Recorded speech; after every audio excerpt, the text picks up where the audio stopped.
suerte. Bueno.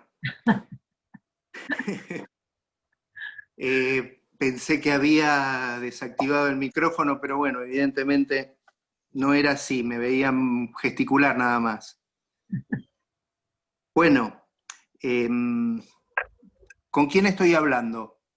Con Andrea, Andrea Ángel. Pero no sé si aparezco porque anda mal mi conexión y se supone que el video tendría que estar, pero no sé. No, pero veo tu nombre, Andrea, encabezando, después Secretaría Académica y después unos cuantos chicos más, que algunos veo fotografías y, y en otros casos no veo a la totalidad juntos, no sé cómo poner que estén todos juntos. Ahí te veo, Carolina. Está desde una computadora, No, arriba de usted Mariano, a la derecha, tendría que no, aparecer, sí, los participantes. claro, arriba a la derecha de la pantalla de la computadora le tendría que aparecer vista de galería. Ok, bien. Ahí estoy viendo a Andrea, a Mariano, a Carolina. Bueno, en fin, aunque sea para tener alguna dinámica del otro lado que no me haga sentir que estoy frente a cuadros nada más. Bueno, buenas tardes. Creo que esta es mi primera aparición en el marco de este cuatrimestre, ¿verdad? Estuve repasando el cronograma de lo que ustedes vieron y bueno, el día de hoy coincide con el tema de acción, fuentes y causas de exclusión de la acción. No es que lo estuve revisando hoy, esto, sino revisando el contenido de la unidad en el campus, porque obviamente yo ya tenía mi cronograma desde hace varios días y asignado este tema. Lo que sí veo es que me siento, tengo que reconocer, un poco avergonzado, en la medida en que en el campus hay un video sobre el comportamiento humano del profesor que escribió el tratado y el manual que ustedes tienen como fuente primaria de estudio. Y a la vez también observo que están las 3 clases de la profesora Wad, que si bien no integra esta comisión, también ha subido hay 3 clases de ella. Con lo que va sin decirlo que no sé si voy a ser muy útil en cuanto a a proporcionarles mayor información que la que ustedes tienen, de modo tal que si quieren aprovechar el espacio que tenemos como oportunidad para hacer alguna consulta relativa a todos los temas que han visto antes, anticipando que no tengo por qué tener la respuesta en forma inmediata ni la más certera para ustedes, pero quiero decir, podemos observar algunas cuestiones que sean problemáticas de comprensión fundamentalmente, en todo lo que tiene que ver con la primera parte. Así que los dejo con eso, que cuando me quieran interrumpir, alguien lo diga, así o si quieren en algún momento hacemos una pausa y vemos de tratar esas cuestiones problemáticas. Si no es así, yo voy a empezar a tratar de hablar algo sobre este tema. El comportamiento humano o conducta o acción es nuclear en nuestro sistema represivo. Es fundamental y es una cuestión que atañe al derecho constitucional, fundamentalmente, que es el que luego irradia sobre nuestro sistema penal, y es el anclaje de lo que ustedes han estudiado como derecho penal de acto. No se concibe un sistema represivo que no recaiga sobre una conducta humana. De ahí la trascendencia y la importancia de nuestro tema. Las discusiones, les aclaro, anticipo también esto en lo personal. pero que es académico. Hay una lista de conceptos de acción que superan lo imaginable. Pareciera ser que cada académico tiene la necesidad de construir su propio concepto de acción. Entonces, van a ver que tenemos un concepto, ahora vamos a ir sobre algunos fundamentales, pero en un recorrido así, desde el concepto causal o el causal valorativo al finalista, al concepto negativo de acción, al concepto social de acción, al concepto funcional de acción, a la concepción significativa de la acción, etcétera, etcétera. O sea, hay muchas discusiones acerca del concepto. Y se discute respecto del concepto si tiene que ser un concepto pretípico o si tiene que ser un concepto que ya esté abarcado por la tipicidad. Es decir, hay grandes discusiones de fina dogmática. Pero yo creo que lo importante que tenemos que tener en consideración nosotros es que la base constitucional de nuestro sistema habla del hecho, del proceso, y en el artículo 19 habla de las acciones con trascendencia pública. Si a la trascendencia pública la ligamos con el principio de lesividad, que importa la afectación de un bien jurídico, como ustedes la vieron, con protección jurídico-penal, entonces sí, o sea, ahí vamos a encontrar el meollo del asunto para nosotros. El tema en relación a si el concepto es pretípico o típico, tiene que ver con esta pulsión que ustedes ya habrán visto a lo largo de la primera etapa del manual, que tiene que ver con la pugna, con la tensión, con la puja entre lo que se considera el derecho penal de autor y el derecho penal de acto. Es decir, ¿deben los tipos penales abarcar otras cosas que no sean acciones y a partir de esa ficción construir el concepto jurídico penal de acción? Es decir, ¿puede haber otra cosa que no sea una acción definida pretípicamente, lo que el legislador pueda tener en consideración para redactar un tipo? Y entonces, a partir de esa trampa, se construye el concepto de acción sobre la base de lo que los tipos penales dicen y no a la inversa. ¿Se entiende el planteo?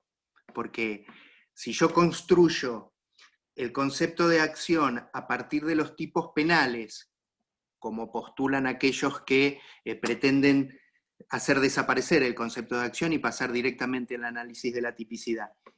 Entonces yo a partir de los tipos penales, de las formas más exóticas o que recaen sobre formas de ser o pensamientos o identidades, es decir, si yo puedo abarcar dentro del concepto de acción ser anarquista, o ser católico, o ser drogadicto, o ser pordiosero.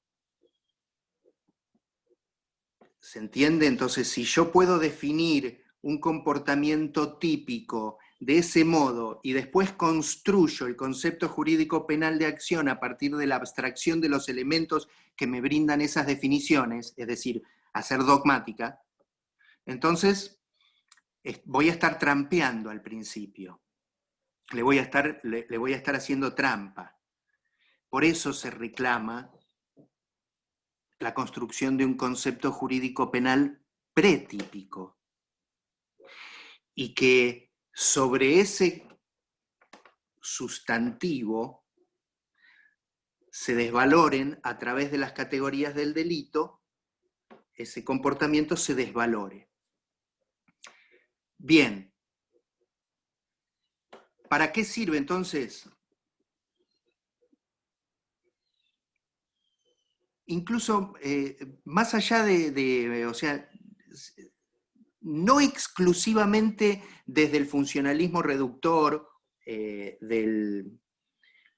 que propicia Zaffaroni, Alagias, Lockhart, es decir, sin necesidad se puede partir desde una política criminal que no comparta ese punto de vista, pero es esencial,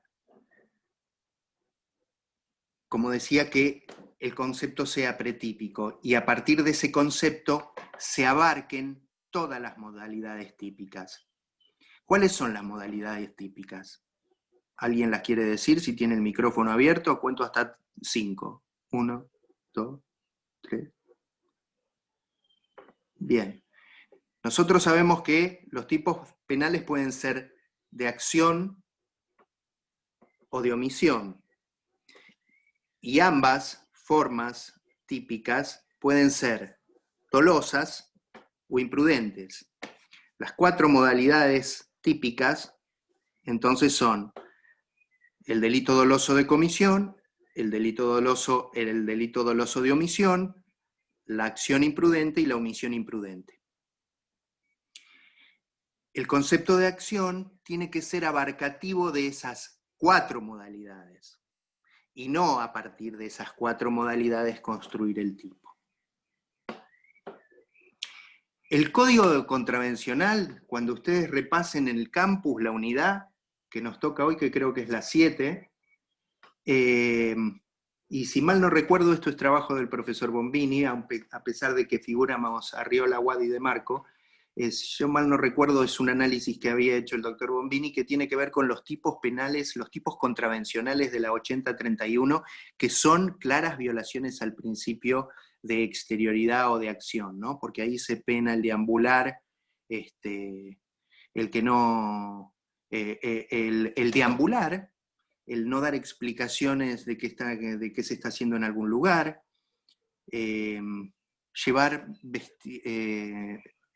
estar vestido de un modo distinto al sexo que uno tiene. Bueno, en fin, toda la caracterología del derecho penal de autor está en el Código Contravencional que aplicaban la policía, ¿no? Como contravención, que habilitó mucho poder punitivo paralelo y encubierto, diría también nuestro titular ad honorem. Bien.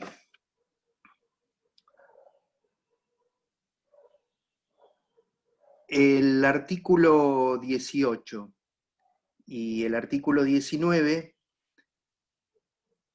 a los que hice referencia, contienen los principios de nullum crimen sine conducta y cogitation in nemo patitur, que significa que siempre se ha estudiado así y es un reflejo de los penalistas, no lo vamos a poder evitar, siempre, así como la cita de Feuerbach cuando tiene que ver con el principio de legalidad, el principio es que los pensamientos no pueden ser penados.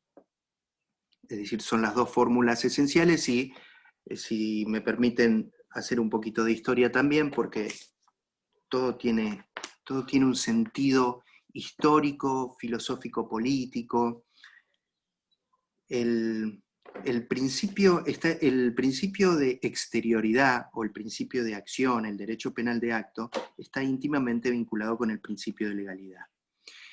Y estos son probablemente las 2 reacciones más importantes que el penalismo de la Ilustración opuso a lo que era el sistema inquisitorial y de persecución de la época, con el objetivo de que no se persigan los pensamientos. Se estableció como límite al poder punitivo el principio de exterioridad.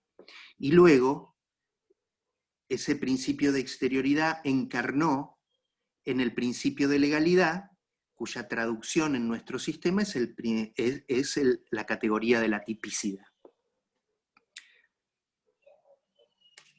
Cuando hablamos de concepto pretípico en la elaboración del concepto, esto está fundamentalmente orientado al legislador, que es el que, a través del programa de criminalización primaria, selecciona los comportamientos a los que va a amenazar con pena. Luego en la sucesión de análisis, se observará ese comportamiento y se hará el análisis vinculado a la tipicidad objetiva, es decir, a su encuadramiento con la previsión del supuesto de hecho, y luego se verá si ese comportamiento respondía a una voluntad que estaba dirigida a la producción de ese mismo resultado, para verificar si se encuadra dentro de un tipo doloso, o si ese resultado se produjo porque el comportamiento ha sido defectuoso o en violación de las reglas de ese comportamiento específico. Pero como se ve, siempre vamos a estar hablando de una acción. A esto es a lo que, perdonen que insista con la idea del concepto pretípico de acción, pero es fundamental a ese fin. Y esto viene a cuento porque hubo en la construcción del concepto de acción, como anticipé al principio, un recorrido que violaba leyes de la lógica, del sentido común o de la física misma en la elaboración del concepto. Veamos entonces. Ustedes van a ver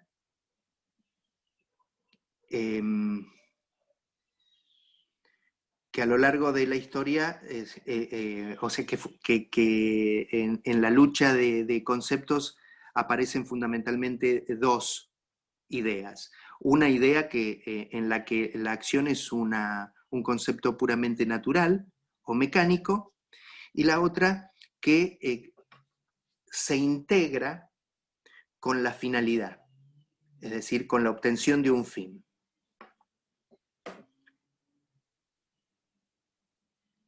La primera definición de acción, que se la atribuimos a von Litz, dice así: la realización de una mutación en el mundo exterior atribuible a una voluntad humana. A esta mutación la llamamos resultado. Su realización es atribuible a la voluntad humana cuando resulta de un movimiento corporal de un hombre, querido, o lo que es lo mismo, arbitrario. De este modo, el concepto de acción se divide en dos partes. De un lado el movimiento corporal y del otro el resultado, ambos unidos por la relación de causa y efecto. Esta es la definición típica del concepto causal de acción.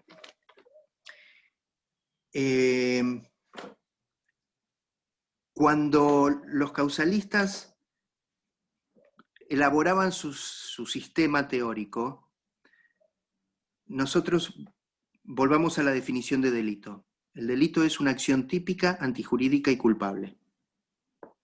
El problema entre los causalistas y los finalistas, que fueron quienes en definitiva por motivos no ontológicos, pero sí de sentido, terminaron imponiendo esta idea de que el comportamiento tiene finalidad, construían el contenido de las categorías era distinto. En el sistema causal, el dolo y la culpa eran formas de culpabilidad. Entonces, una acción era típica, antijurídica, y culpable, pero culpable en sentido imprudente o culpable en sentido doloso, intencional. En cambio, cuando el finalismo impone su concepto de acción,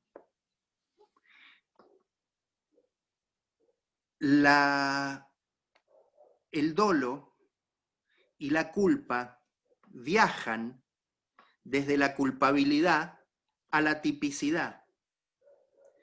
Y se construye ahora un tipo complejo en el que hay un lado objetivo que contiene el supuesto de hecho, es decir, el sujeto, la conducta, el resultado y algunos elementos complementarios que hacen a los tipos calificados o atenuados, como puede ser que sea en poblada y en banda el robo, pero básicamente lo que hay es una descripción. Pero el tipo penal se integra también con el aspecto interno, es decir, con la finalidad del comportamiento. Y la culpabilidad deja de ser culpa o dolo o imprudencia. La capacidad se va a integrar con la capacidad de culpabilidad y la inexigibilidad de otra conducta, es decir, con la imputabilidad, la capacidad de culpabilidad, y con la inexigibilidad de otra conducta, con el factor previsibilidad, etc.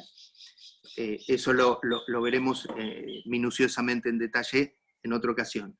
Pero lo importante es ver cómo un concepto dejaba, únicamente se refería a este vínculo mecánico entre un comportamiento que no tenía representación ni finalidad alguna, limitándose a establecer que había, como dicen ellos, como dice von Lise, una inervación muscular, pero puramente mecánica, no como consecuencia de una representación de la conciencia que pone en marcha una acción. No, eso formaba parte del análisis de la culpabilidad.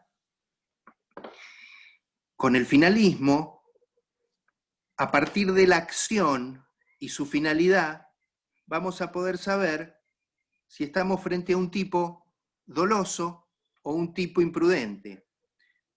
Insisto, cuestiones que antes eran consideradas por el causalismo como formas de culpabilidad. Bien, bueno, ¿por qué tanto Zaffaroni como la mayoría de la doctrina, a pesar de renegar de las raíces ontológicas del concepto, es decir, a pesar de no construir el concepto final, el concepto de acción sobre las bases de las premisas ontológicas del finalismo de Welzel, sí las consecuencias? O sea, ¿por qué es necesario incorporar el dato de la finalidad al concepto de acción? Porque no se concibe ninguna acción humana, ningún comportamiento humano que no obedezca a un sentido, a una razón, a una finalidad. Entonces, el dato de la finalidad se encuentra implícito en el concepto de acción.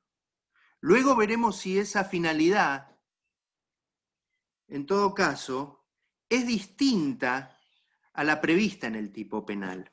Y esto nos lleva a un problema todavía más difícil de discernir en la dogmática, o por lo menos que genera discusiones, que es la ubicación del resultado dentro del concepto de acción. Ustedes, por los conocimientos adquiridos en la parte general, saben que si no existe un conflicto, no tiene ningún sentido la intervención del sistema penal. Y esto es la traducción del principio de lesividad o de protección de bienes jurídicos, sea uno agnóstico, reduccionista o no. O sea, si no hay afectación de un bien jurídico, salvo que estemos por el solo cumplimiento, en una obediencia ciega al cumplimiento de la ley, es decir, creer que se comete un delito porque se infracciona una norma que no lesiona a nadie, salvo que creamos en eso, en la obediencia ciega a una ley que no tiene ningún sentido ni protege nada, siempre tiene que existir un conflicto. Es lo que Zaffaroni en el análisis de la tipicidad llama pragma conflictivo, ¿no? Entonces, esa acción, ese comportamiento humano, que por imperativo del 19 ha trascendido a terceros, esa trascendencia a terceros podemos llamarla resultado. Ese resultado es un conflicto social.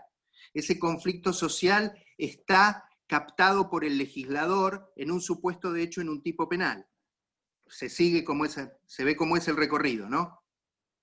Entonces, si yo no tengo un pragma conflictivo, si no tengo un conflicto, no tengo nada que hacer, como para resolver, ni para suspender, ni para disolver ningún conflicto. El sistema penal se halla absolutamente ajeno al caso. Bien. Entonces, decíamos cuál es la ubicación. Yo tengo que tener un conflicto para que ese comportamiento humano sea de interés del sistema penal. Pero ese comportamiento humano, desde el punto de vista de la causalidad, puede haber tenido infinitas repercusiones. A nosotros no nos van a interesar todas las repercusiones de un comportamiento, sino las que tienen relevancia jurídico-penal. ¿Y cómo sabemos que tiene relevancia jurídico-penal? Y porque están previstas en un tipo penal. Ah, bueno, entonces yo tengo que recurrir al tipo penal, y el tipo penal me va a decir si hubo un incendio, una muerte, un acceso carnal contra la voluntad de la víctima, un desapoderamiento violento del patrimonio, una afectación del honor a través de una injuria o de una calumnia.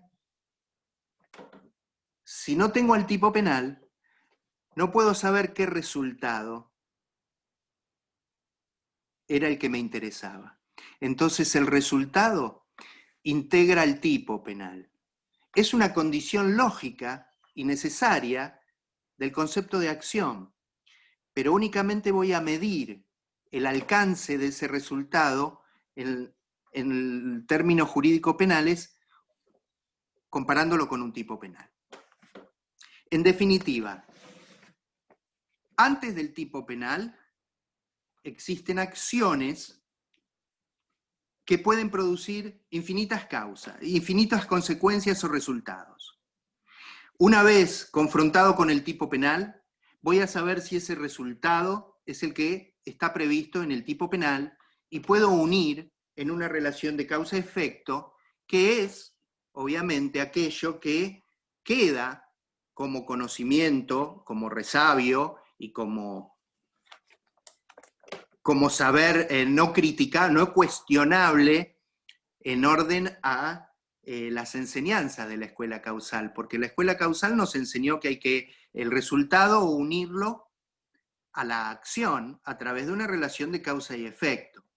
Hoy, sobre ese punto, se analiza en la tipicidad también un montón de teorías que aluden a la evolución que ha habido en relación a cómo imputar, cómo hacer cargo a un sujeto el resultado de su obra.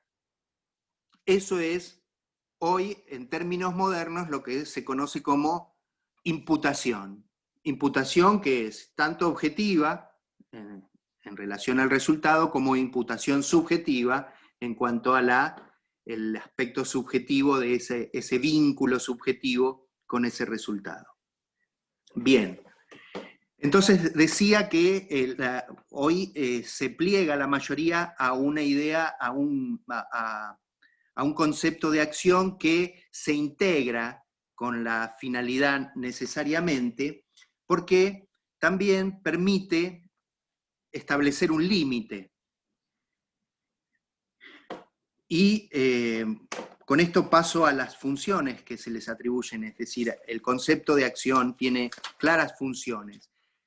Va de suyo que desde la perspectiva funcional reductora de Zaffaroni, Alagia y Slokar, el concepto jurídico penal de acción tiene un contenido político que es el de reducir el ámbito de expansión del poder punitivo, y lo hace en esta pelea mano a mano con la idea de selectividad y de derecho penal de autor, que desde esta perspectiva se encuentra siempre latente y en pulsión para avanzar en la construcción de tipos penales. Aquí se da entonces la primera batalla en el ámbito de la acción con el tipo estaríamos en esta primera batalla. Con la función política reductora, entonces tenemos también la de frenar la selectividad por impulso personal y la de limitar la criminalización, como decíamos, a las formas de ser o formas de pensar. Con lo que cumple una función negativa y delimitadora.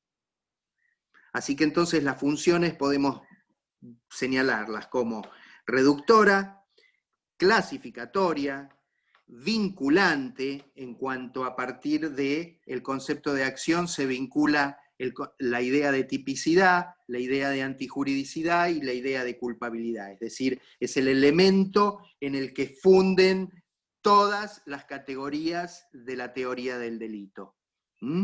Es la materia prima sobre la que reposan las distintas desvaloraciones que tiene ese comportamiento. Por eso es la acción típica, es la acción antijurídica, es la acción culpable. Más muestras de que nosotros debemos construir nuestro sistema sobre la base de un derecho penal de acto, imposible. Bueno, muy bien. Me gustaría darles la definición de Zaffaroni, a conversar un poco sobre la definición de Zaffaroni.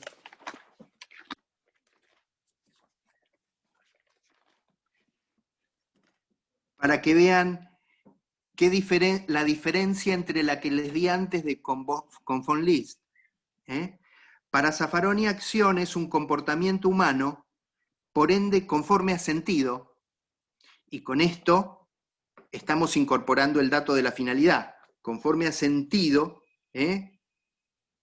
incluye la finalidad del comportamiento, que se exterioriza con efectos en cierto contexto mundano, es decir, que se exterioriza con efectos, quedémoslo ahí, que se exterioriza con efectos. Esta definición pretende, con comportamiento humano conforme a sentido, abarcar, como decíamos, todas las modalidades típicas. Por eso entiende él haber construido un concepto pretípico. Es un concepto jurídico indudablemente, porque es un concepto político. Es un concepto jurídico construido con límites ontológicos, que es la clara noción de que no existe acción humana que no tenga finalidad. Bien, ¿y por qué digo que pretende comprender todas las modalidades típicas?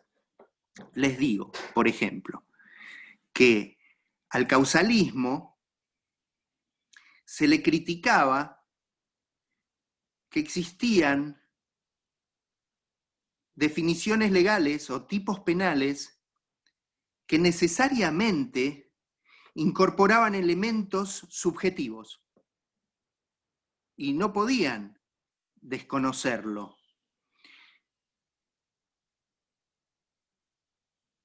Por ejemplo, en aquellos elementos del ánimo que conforman el tipo penal, como el ensañamiento y la alevosía, está claro que formaban parte de la descripción del tipo, no podían ser puramente neutros. Por el otro lado, tenían un problema para incorporar a la omisión, porque la omisión no es causa de ningún resultado, de modo que si no se podía establecer la relación de causalidad, entonces era muy difícil incorporar el concepto de acción, porque lo que produce una consecuencia es una acción, no una omisión. La omisión no es causa de ningún resultado y únicamente puede ser desvalorada cuando hay una expectativa de que se realice un comportamiento. Nosotros tenemos, habíamos dicho que 4 modalidades típicas, ¿verdad? Pero todas tienen su centro gravitan sobre el comportamiento, sobre la acción. Si se trata de un comportamiento una acción, bueno, estaremos entonces frente a un comportamiento positivo que pondrá en marcha una causalidad que determinará la producción de un resultado. Se establecerá esa relación, etcétera, etcétera. Luego analizaremos si ese comportamiento es producto de que se quiso el resultado o no. Vamos a un ejemplo. Yo tengo, vamos a los ejemplos típicos. A ver, si disparo contra alguien a corta distancia con un arma de fuego de poder vulnerante, letal, entonces realizo un comportamiento que puedo prever las consecuencias del mismo. Y lo quiero. Sé que va a producir esto y lo quiero. Nadie en su sano juicio va a negar la intencionalidad de ese comportamiento. Ahora fíjense que puedo provocar un resultado levantando la puerta del garaje automático y dando marcha atrás sin advertir que alguien de muy corta estatura, un niño, está caminando detrás y yo acelero, lo piso y lo mato. También tuve un comportamiento final. Quise sacar el vehículo de mi garage. No hay una coincidencia entre el resultado del primer ejemplo y no hay identidad en cuanto a la finalidad, hay identidad en cuanto al resultado. Pero yo tengo en ambos casos una acción final. En la primera, quiero matar a alguien y la mato, entonces cometo un homicidio. En la otra, quiero sacar el auto de mi garage, pero también provoco un homicidio. La diferencia estriba en que mi acción final fue deficientemente programada y puesta en marcha. Entonces, el análisis que va a hacer el juez o quien tenga que hacerlo es sobre el reproche de ese comportamiento. Ahora, me voy a otro caso, me voy a la omisión. En la omisión teníamos un problema que era que no podíamos imputar causalidad alguna.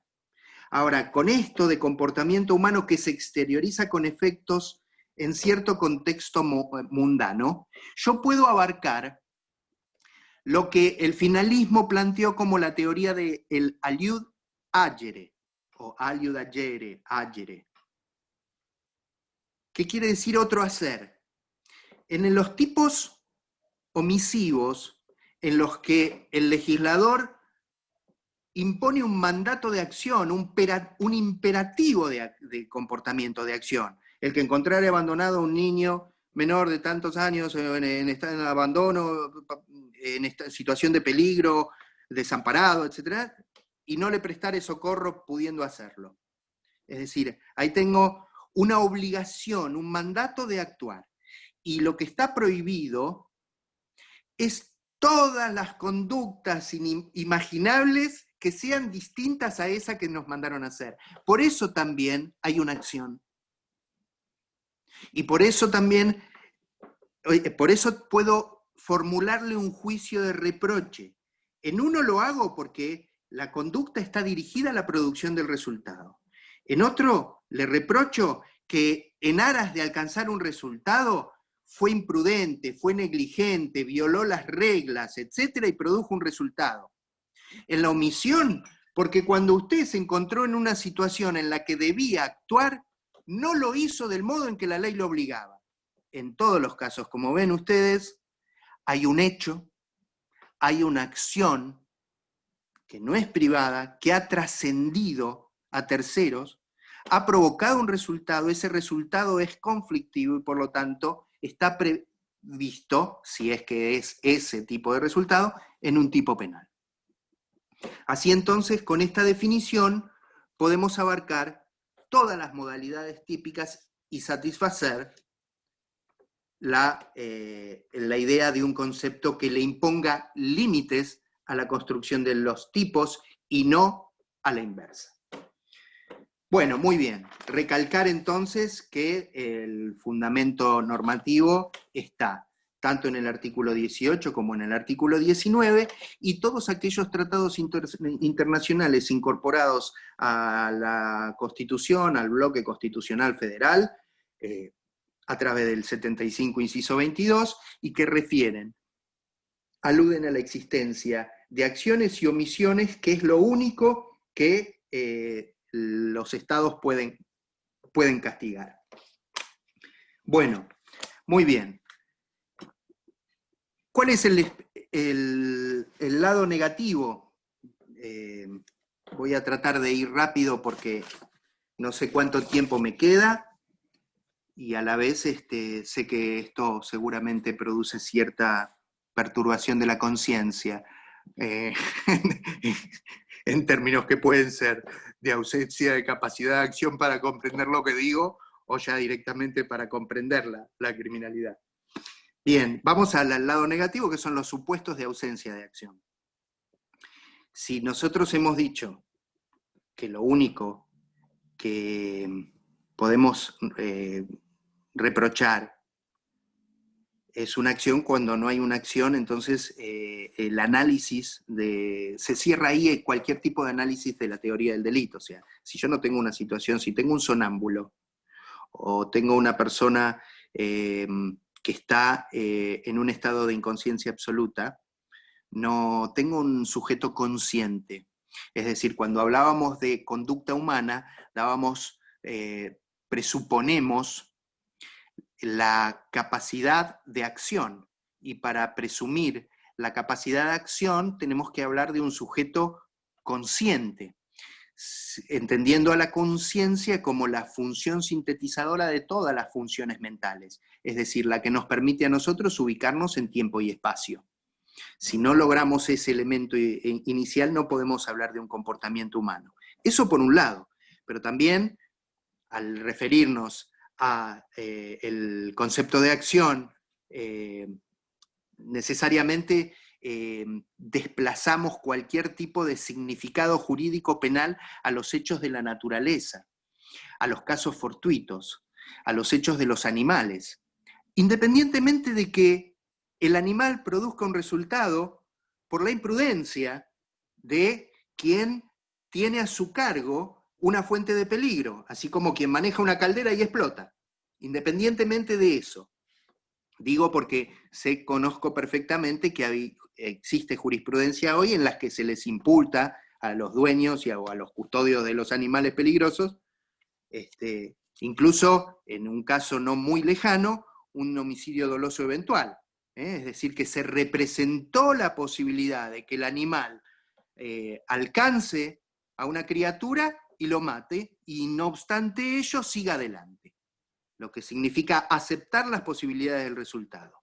Me estoy adelantando un poco a lo que sería el dolo eventual en el marco de la tipicidad subjetiva, y en el distingo entre las distintas categorías de dolo directo, dolo indirecto, dolo eventual, y la frontera con la culpa con representación, que son todos estadios dentro, o grados dentro de la subjetividad del sujeto activo. Bien, entonces, nada que no sea producido por el hombre interesa al derecho penal. Nada de lo que sea consecuencia de un sujeto que no tenga conciencia puede interesar al derecho penal. O por lo pronto, hay que ser cuidadosos, porque existen supuestos de ausencia de acción en los que directamente no se puede pasar al análisis o sea, continuar con el interés del sistema penal, pero puede haber situaciones que se confunden de supuestos de ausencia de acción con causas de inculpabilidad o de inimputabilidad, y pueden dar lugar a lo que conocemos como medidas de seguridad, que es otra de las salidas que tiene el sistema penal, pero que lentamente, en relación a las medidas, se puede decir que lentamente se va alejando de la órbita del sistema penal desde que las personas con disminuciones o con algunas dificultades intelectuales han pasado al centro de atención desde una mirada, desde una perspectiva de salud mental distinta, el abordaje tiene más que ver últimamente ya con el derecho civil psiquiátrico y con todas las formas de tutela o de protección estatal que con lo punitivo. Lo que pasa que, claro, el pasaje no va a ser fácil ni lento, porque cuando se trata de hechos que aparecen como aberrantes, por ejemplo, un homicidio de alguien que cree que por mandato divino está quitándole el demonio de alguien en el cuerpo y para eso le clava 20, 40, 50 puñaladas, bueno, se puede entender, esto no tengo la menor duda de que en un noticiero aparecería como un hecho de inseguridad, y no, no es un hecho de inseguridad, es un hecho de interés de salud, es una cuestión sanitaria, o sea, antes de llegar a un extremo de esos, ese paciente tendría que haber tenido un control, un seguimiento, una contención, una compensación psiquiátrica, en definitiva, bueno, no, e imponer una medida de seguridad frente a eso, ¿qué puede hacer un juez de ejecución en asegurarse de que el establecimiento de salud mental le brinde la contención y la atención necesaria? En definitiva, vamos lentamente a un camino en el que creo que las cuestiones de salud mental o los hechos que producen, los hechos conflictivos llevados a cabo por personas que no cometen delitos porque le falta una de las categorías, uno de los elementos de la categoría del delito, que es la culpabilidad, eso va a pasar directamente a manos del derecho civil. Creo. Espero que sea así también. Profe, Sí. tiene en el chat una pregunta de un compañero que está bastante buena. Dígala, léemela que yo no la veo. Bueno. Dice, si por ejemplo soy un paciente con deficiencias cardíacas y me olvidé de tomar un medicamento, y producto de eso tengo un paro mientras manejo y atropello a una persona, ¿sería pasible de recibir acciones por omisión, aunque haya tenido una ausencia de voluntad, bueno, de asesinar a alguien, obviamente, ¿no? Bien, mirá, bueno, vos no la pregunta es buenísima, porque generalmente se construyen los casos hipotéticos sobre la base de la ebriedad voluntaria. Es decir, sí, a partir... vos estás hablando de un olvido, o sea, nuestro compañero está hablando de un olvido. El olvido es una... espera, no quiero decir algo equivocado, a ver. El olvido es una falta de representación o de actualización de conocimiento. No hay de ningún modo un obrar doloso, intencional. Entonces, ya desde el punto de partida, con el supuesto de hecho planteado, estamos hablando de un caso de imprudencia. Entonces, ¿Qué caso sería de imprudencia, profe? claro, el hecho de haber omitido tomar las pastillas produjo el paro cardíaco. El paro cardíaco lo colocó en una situación de inculpabilidad. Entonces, ahora tenemos que establecer una causalidad de una causalidad, lo que nos coloca, a mi modo de ver, en una situación ya de abuso de la causalidad. Voy a tratar de explicarme. Sin intención se olvida las pastillas, pero eso no necesariamente conduce al resultado infarto.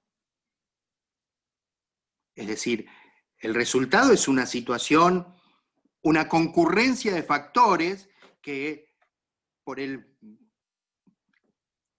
complementaria al no haber tomado las pastillas, salvo que tenga la certeza absoluta, científica, que en caso de no tomar la pastilla, la persona va a tener un infarto. Entonces, saber que vas a conducir un vehículo y representarte la posibilidad cierta de que vas a tener un infarto, y con esto la posibilidad también de producir un resultado, te colocaría en una situación de haber abordado o haber dado comienzo a una acción de riesgo a sabiendas. No que ibas a tener el infarto, y no que a partir del infarto ibas a estar en un estado de inconsciencia que iba a producir un resultado. Tu conocimiento únicamente abarcaba la posibilidad remota de que tuvieras un infarto. ¿Pero esto de qué modo? Del modo de saber que no la habías tomado. O sea, por eso vuelvo atrás y digo, además de toda esta causalidad sucesiva, vos tenés que pensar que en el caso no olvidaste, no actualizaste, no representaste la necesidad de tomar tu pastilla. Yo creo que estás muy lejos de la posibilidad de una imputación, porque estaríamos haciendo depender 3 causalidades.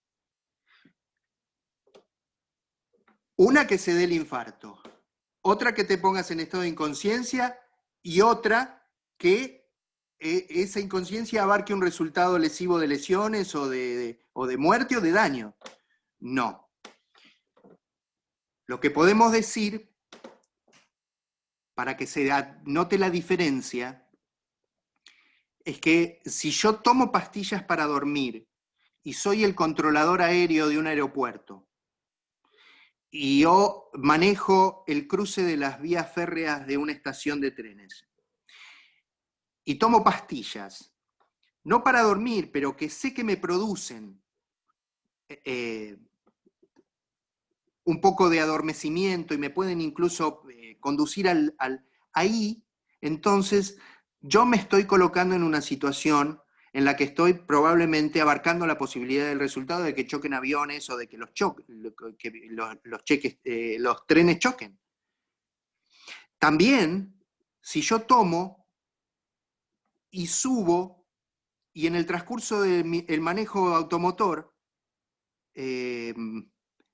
disminuyo mi capacidad de percepción a límites prácticamente de una conciencia nula.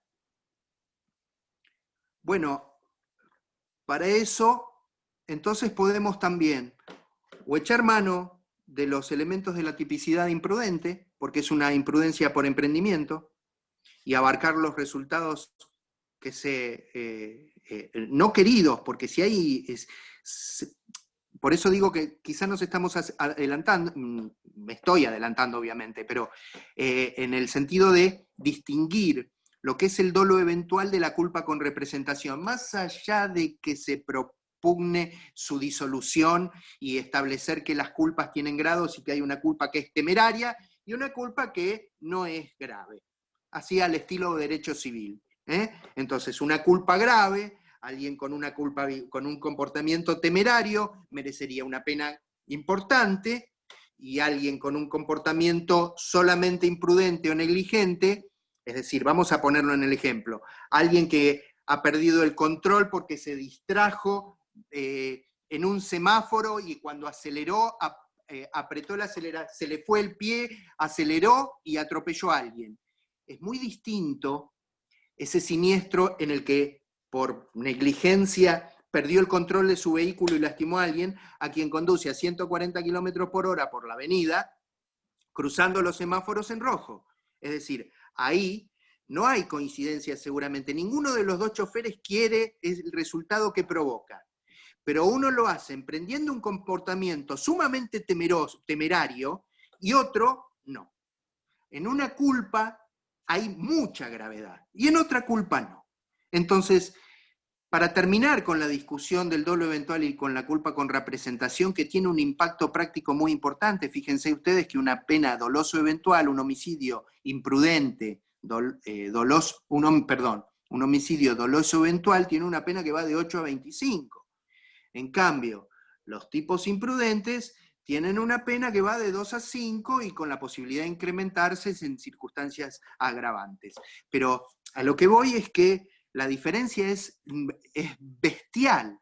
Y sin embargo, no hay ninguna máquina, no hay ningún juez que tenga la calculadora para poder penetrar en la psiqui de ningún hombre y ver qué era lo que se estaba representando, qué era lo que estaba aceptando, qué es lo que le era indiferente, y en fin, todas las teorías acerca de el dolo eventual que puede haber.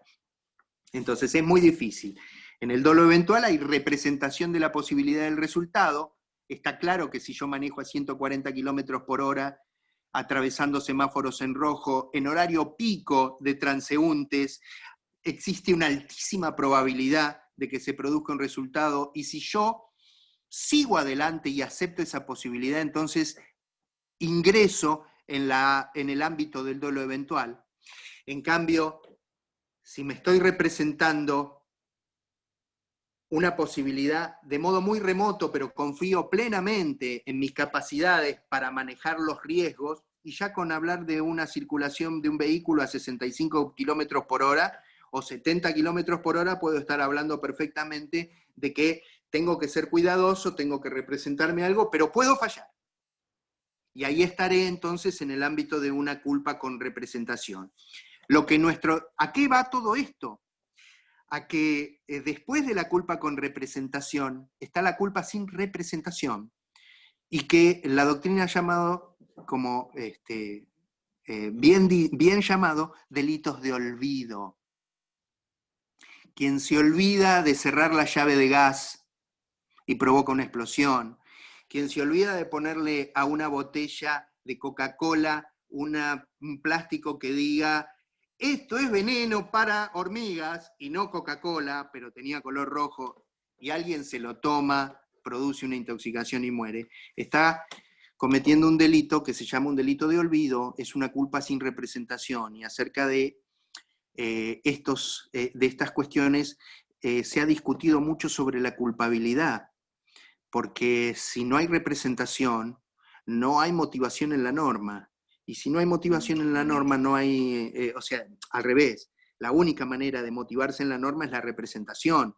Y si no me represento algo, entonces, ¿cuál es el sentido del reproche? El reproche de la torpeza. Bueno, está bien. En el mundo, en una sociedad de riesgo, como la que vivimos hoy, en la que prácticamente poner un pie en la calle es una situación de riesgo, entonces quizá el derecho penal se vaya orientando hacia comportamientos que tienen también que ver con los comportamientos abiertamente negligentes. Es decir, a veces uno no sabe muy bien, se pregunta acerca de qué es más grave. ¿Querer un resultado o tener una absoluta desaprensión por el control de un factor de riesgo, de resultado? Yo no invierto, lo hemos tenido en las discusiones subyacente a las políticas, a las causas más emblemáticas de la política de los últimos años, es decir, la falta de inversión sobre un tren, y al margen de las vicisitudes particulares, porque podemos irnos al APA, podemos irnos a una empresa privada, en una empresa privada en la que es la indiferencia, sacar ganancias de tu empresa y no invertir en seguridad aérea, que provoca la muerte de 200 personas. ¿Qué es más grave? Bueno, todas estas cuestiones también están en discusión. ¿No es más grave también no invertir, por ejemplo, en salud mental? ¿No es más grave también no invertir en educación? Por supuesto, por supuesto, por supuesto, por supuesto, por supuesto. Si pudiésemos establecer una relación de causalidad entre un comportamiento estatal omisivo y atribuírselo a una persona determinada, es decir, por ejemplo, vamos a suponer que un médico estatal no le presta la atención esencial en una guardia, y sí, va a responder a título personal. Ahora, llevar las políticas presupuestarias o la política económica al ámbito de que si no se invierte sos responsable penalmente, Es muy peligroso. ¿Se entiende a lo que voy, no?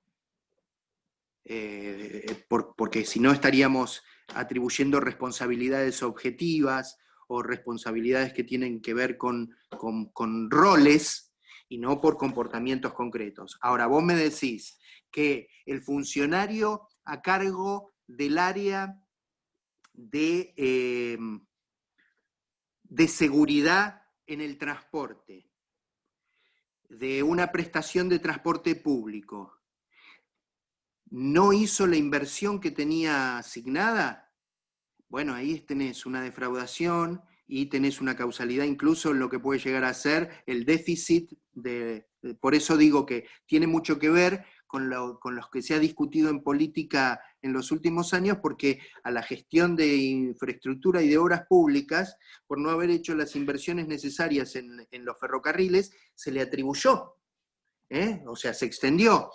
Y si no queremos hacerlo desde el punto de vista político, jurídico penal, quienes tenemos memoria y recordamos cuando Ibarra tenía rulos y no estaba tan pelado, perdió la alcaldía de la ciudad de Buenos Aires porque se produjo un incendio. No lo alcanzó luego la responsabilidad penal, pero sí fue imputado y tuvo que prestar declaración y tuvo que ensayar variadas defensas. Entonces, sí, se ha hecho, no sería un experimento novedoso el de extender responsabilidades, pero creo que de todas maneras hay que poner el foco en los comportamientos individuales, en la responsabilidad individual, y en todo caso, si no hay una prestación sanitaria o, como vos decís, en salud o en educación, existen remedios no punitivos. Es decir, se pueden ensayar acciones constitucionales, se puede peticionar a las autoridades en debida forma, hoy con barbijo necesariamente, respetando las normas de convivencia coyunturales. Bueno, para ir terminando, chicos, porque me imagino que deben estar repodridos de mí, si no agotados intelectualmente. La fuerza física irresistible, es decir, cuando el sujeto no obra de modo consciente y con una voluntad, o sea, con inervación muscular voluntaria y dirigida a un fin, sino como una masa mecánica. Puede ser obra tanto de la naturaleza como puede ser obra de un hombre, es decir, quien empuja a otro y este, como masa mecánica, como un objeto, cae sobre un tercero y le provoca lesiones, bueno, será el autor, será quien utilizó un instrumento del mismo modo que puede haber utilizado un jarrón para pegarle en la cabeza. Es decir, el sujeto no actuó consciente y voluntariamente.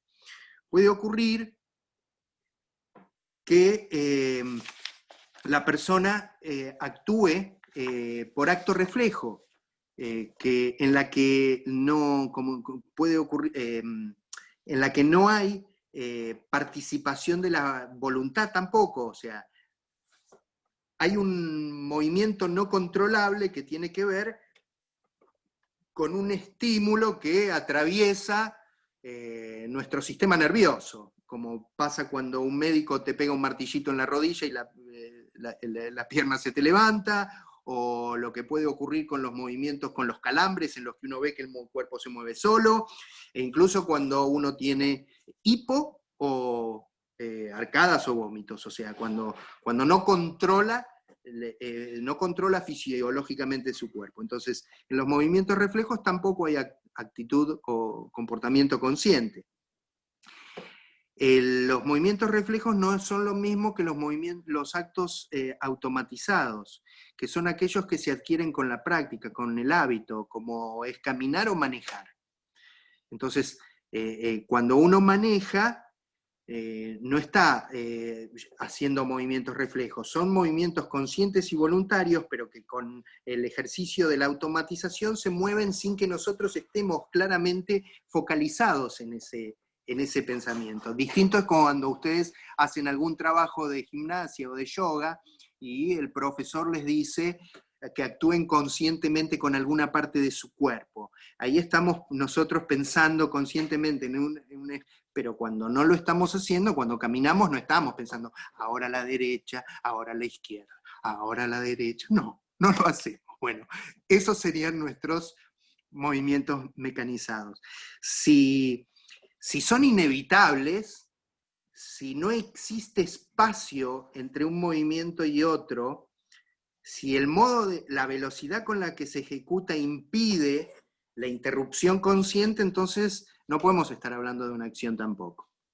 Pero en la mayoría de los casos sí vamos a tener una fracción de oportunidad consciente. Si es que estamos frente a una fracción de oportunidad consciente para interrumpir esos movimientos automatizados, entonces sí estamos frente a una acción.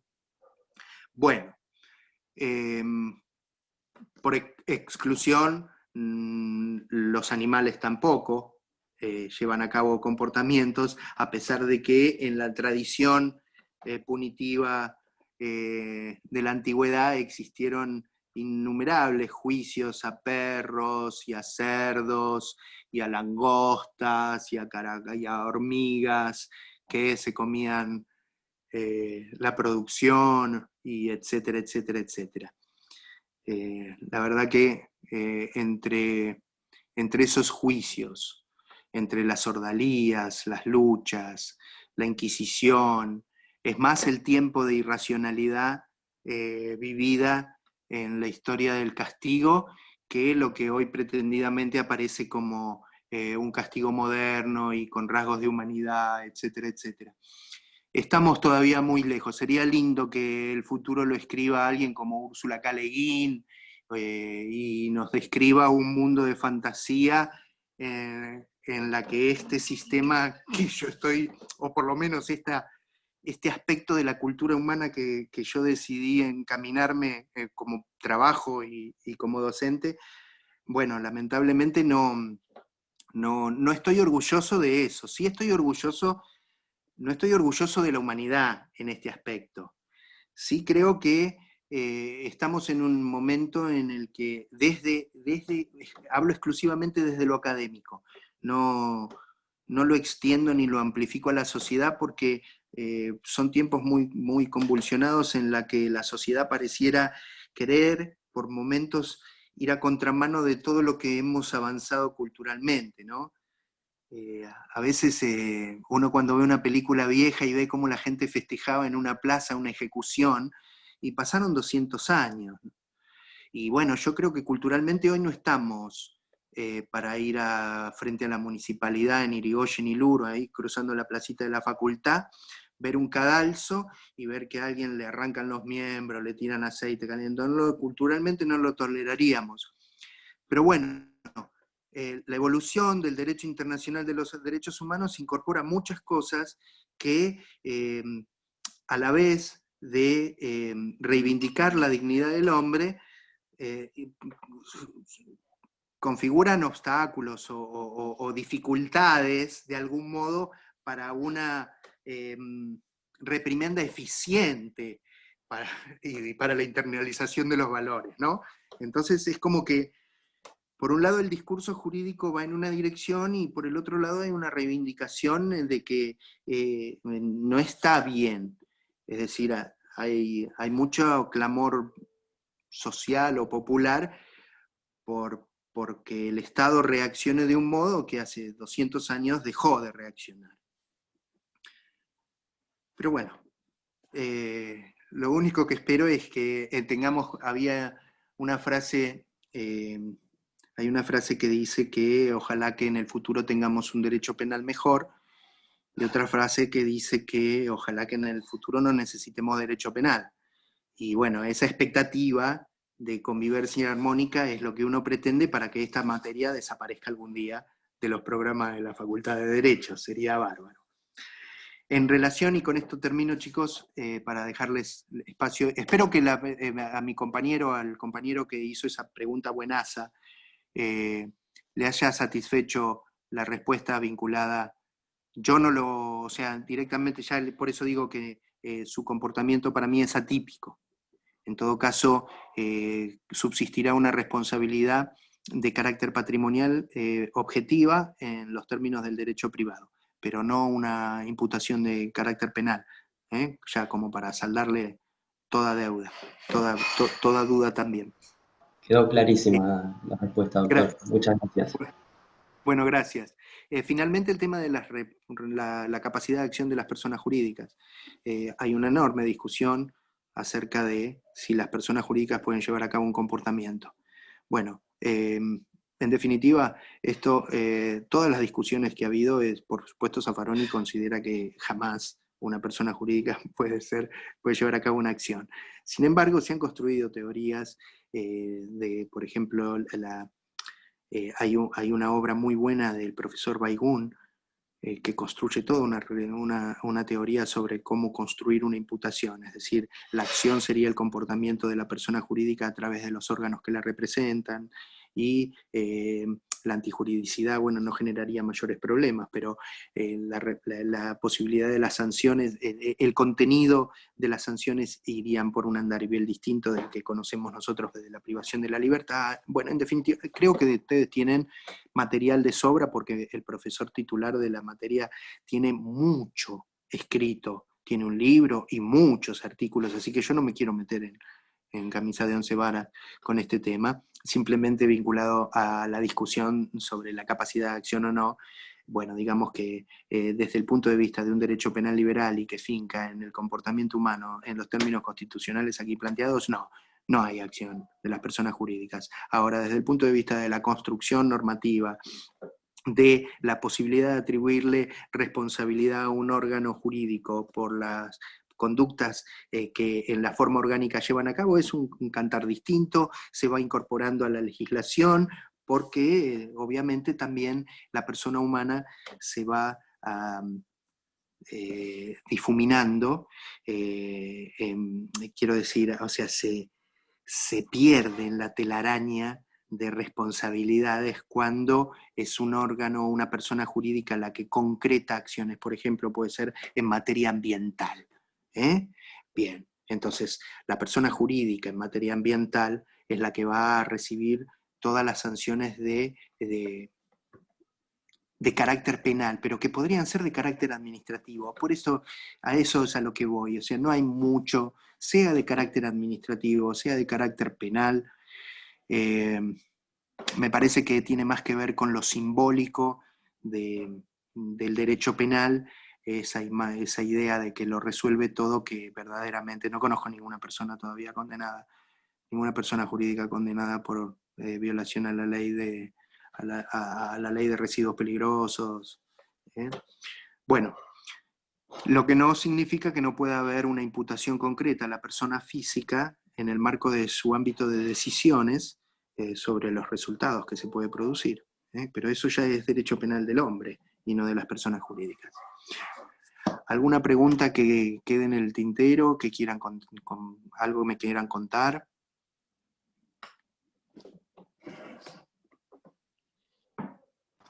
Yo tengo una pregunta. Sí, cómo no. ¿Rodrigo? No, Nicolás.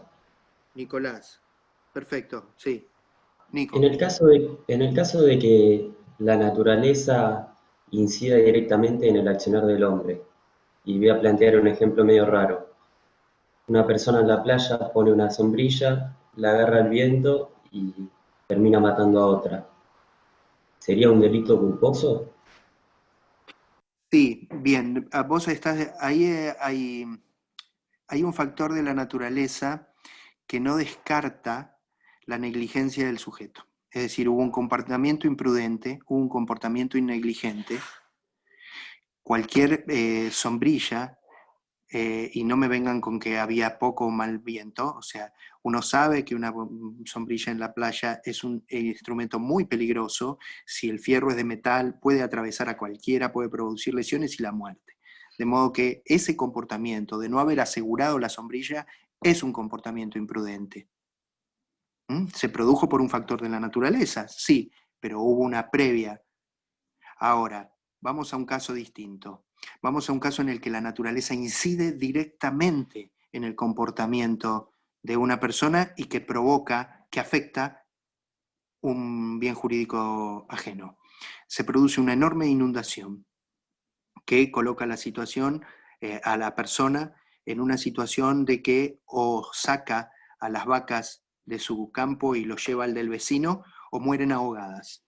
Para hacer eso, rompe los alambres, los palos, y a la vez invade una propiedad ajena.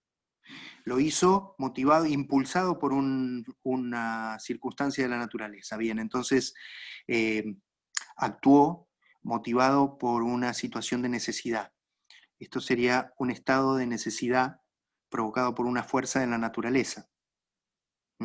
Si el bien jurídico salvado es de mayor valor que el que se afectó, estaremos ante un estado de necesidad justificante.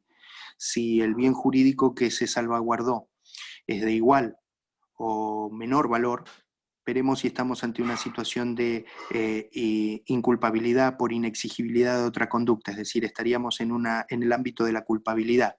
La persona hizo eso para salvaguardar un bien jurídico, sacrificó uno afectando a otro.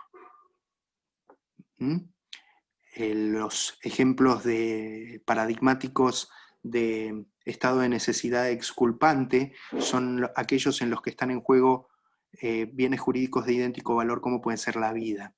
Y el ejemplo clásico es el de la tabula unius capax o tabla de Carnéades, en la que un tablón puede soportar a uno solo con su peso de los náufragos, habiendo dos o más.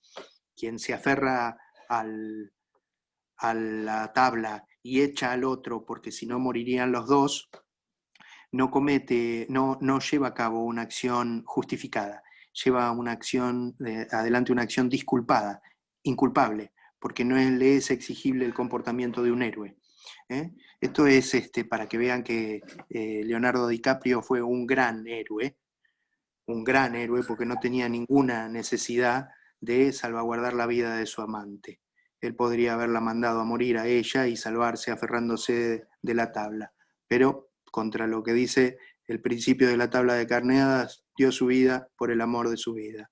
Qué linda manera de terminar una clase, ¿no? Bueno. Excelente. ¿Algo más? Sí, maravillosa clase, profe, gracias. Les agradezco. Bueno, que tengan una linda tarde y nos veremos seguramente en otro de estos encuentros tan amorosos. Bueno, muchas gracias. Buenas noches. Muchas gracias. Muchísimas gracias, doctor. A todos. Gracias. Chao, hasta luego.